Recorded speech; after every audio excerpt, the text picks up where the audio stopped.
If Jesus visited the earth today, would he celebrate Christmas? Would he lead the planning and preparations for his own elaborate Christmas party? Will he use his power and influence to create a majestic worldwide celebration? In this episode, we will answer the question, would Jesus celebrate Christmas? Let's discuss.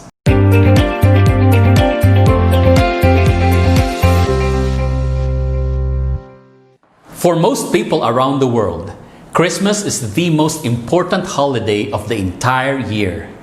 It symbolizes family togetherness, food and drink, going to church, quality time with friends, gift giving, a boost in sales, cash bonuses, and a generally happy, peaceful time of the year. Who wouldn't want any of those things? But have you ever wondered, what does Jesus think of Christmas? After all, it's his birthday. Or is it? Here are 5 reasons why Jesus or Yeshua will not celebrate Christmas.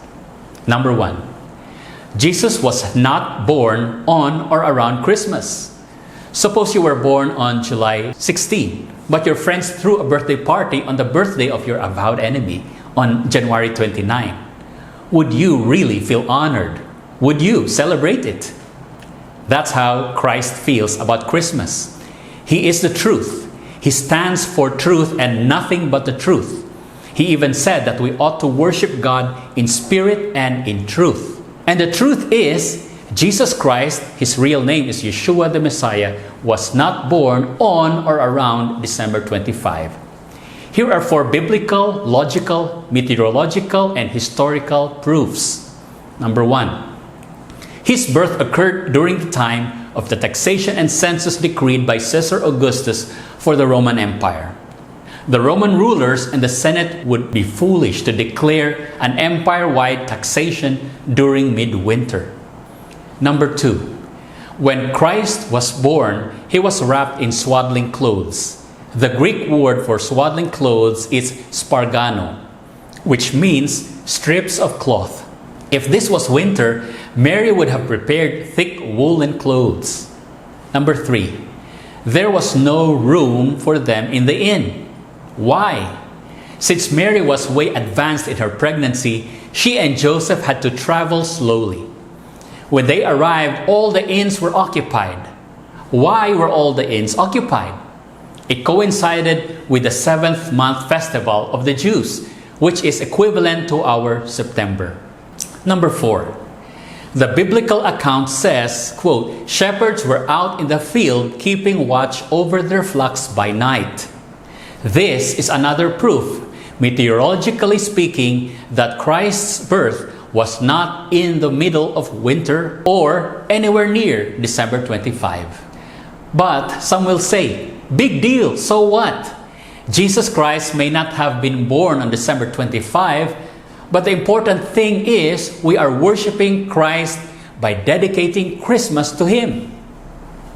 Well, believe it or not, it is possible to worship God in vain. Notice what Yeshua himself said in Matthew 15 verse 8 to 9.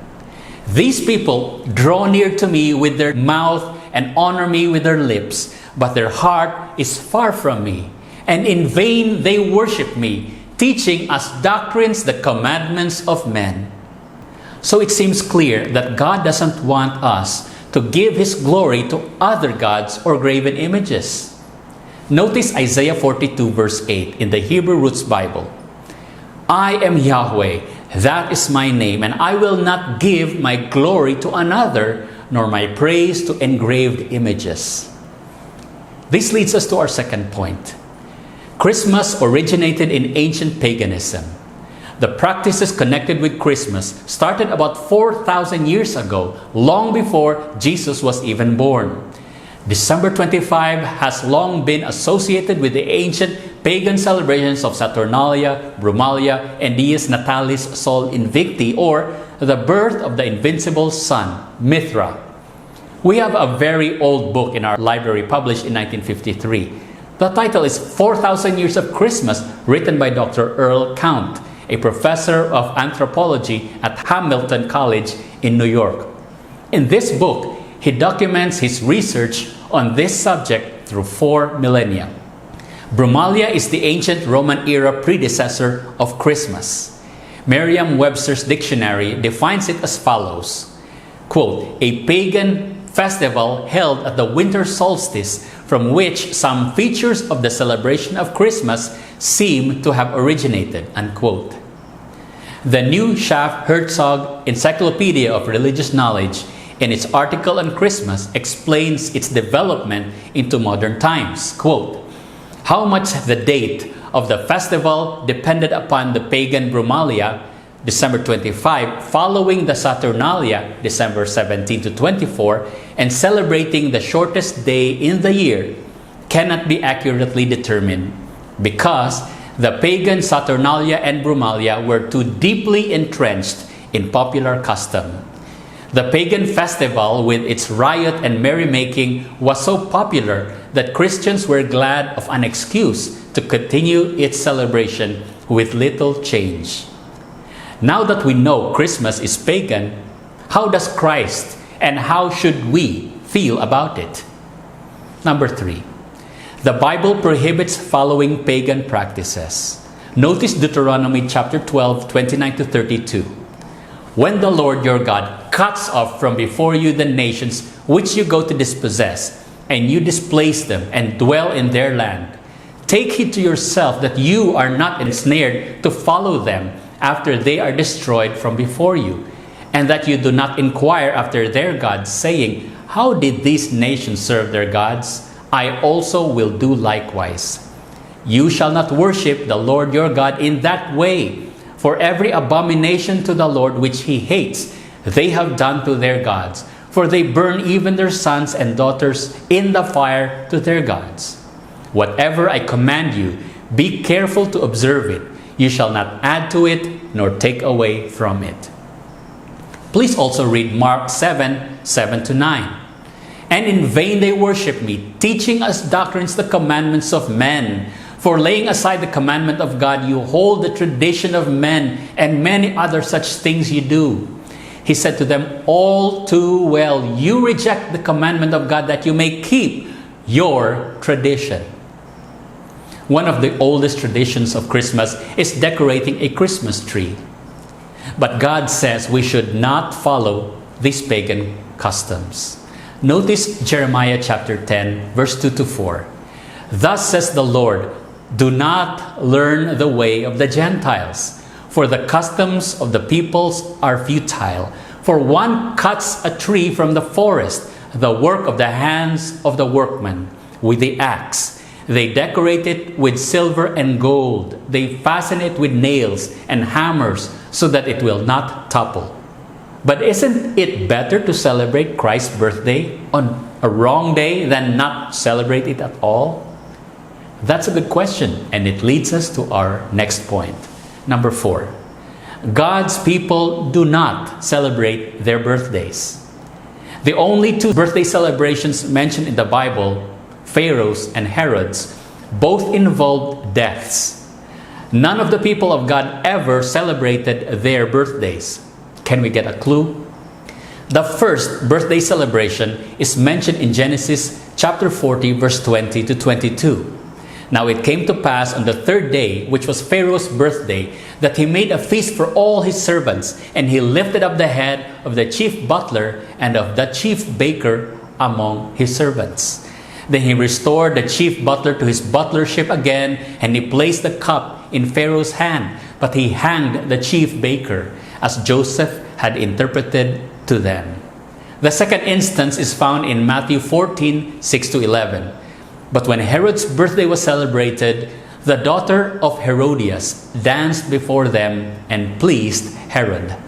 Therefore he promised with an oath to give her whatever she might ask. So she, having been prompted by her mother, said, give me John the Baptist's head here on a platter. And the king was sorry. Nevertheless, because of the oaths and because of those who sat with him, he commanded it to be given to her. So he sent and had John beheaded in prison, and his head was brought on a platter and given to the girl, and she brought it to her mother. Now, it is not wrong to mark the passage of time by thanking God for another year of life. But God's people do not make a big deal of their birthdays by throwing big, elaborate celebrations. This leads us to our last point, the fifth reason Jesus will not celebrate Christmas. Christ's existence did not begin here on earth. Notice John chapter 1, verse 1 and 2. In the beginning was the Word, that's Jesus Christ, and the Word was with God, and the Word was God. He was in the beginning with God. See also Hebrews 7, verse 1 to 3. For this Melchizedek, Jesus Christ again, King of Salem, priest of the Most High God, who met Abraham returning from the slaughter of the kings, and blessed him, to whom also Abraham gave a tenth part of all. First being translated King of Righteousness, and then also King of Salem, meaning King of Peace. Without father, without mother, without genealogy, having neither beginning of days nor end of life, but made like the Son of God, remains a priest continually. It is important to know who Jesus Christ was before his incarnation and human birth. He was the God of the Old Testament. In the New Testament, he solemnly declared in John 8:58, "Before Abraham was, I am." And talking about the Israelites' wilderness history, the Apostle Paul wrote in 1 Corinthians 10:4, "And they drank of that spiritual rock that followed them, and that rock was Christ." The active God being in the Old Testament times was the one who later became Jesus Christ, or Yeshua the Messiah. Christ was co-eternal with the Father. They both had no beginning. Jesus existed from eternity with God the Father. By trying to celebrate his birthday, we are degrading his true divinity and denying his true identity. It should be clear from these 5 points that Yeshua, the Christ, will not celebrate nor endorse Christmas. If you are a true follower of Jesus Christ, then you will heed the words of God and the voice of your Savior. Christ himself said in John 10:27, "My sheep hear my voice, and I know them, and they follow me." Are you a genuine follower of Christ? Do you heed his voice? Does your Savior know you as a humble and obedient follower? You are now left with only 2 choices. Either follow the pagan traditions of Christmas, or follow God and his words in the Bible. Until next time, this is Daniel Macareg of BiblicalTruths.tv, reminding you to always be growing, to always be giving, and to always be grateful.